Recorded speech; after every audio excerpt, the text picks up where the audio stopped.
তো বন্ধুরা, কি রান্না করেছি আজকে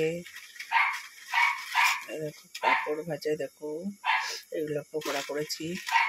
আলু আলু দিয়ে করেছি আলুর পকোড়া।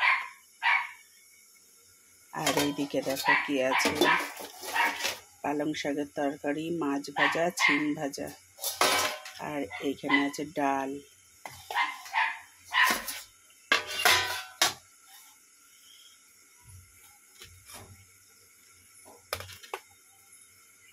আর এইখানে দেখো কি হচ্ছে,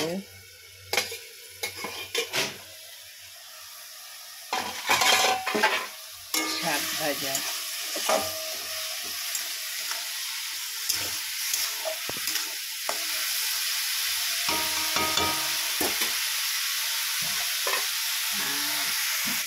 এইখানে দেখো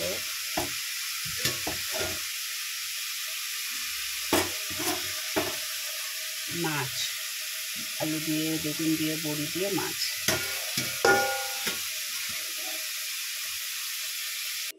আমার মেয়ে দেখো ঘুম থেকে উঠেছে, এখনো বেড ঠিক করায়নি। আমাকে এখন করতে হবে, স্কুল নেই না, একটু লেট করে উঠেছে। ভালো থেকো তোমরা সবাই, দেখতে থাকো।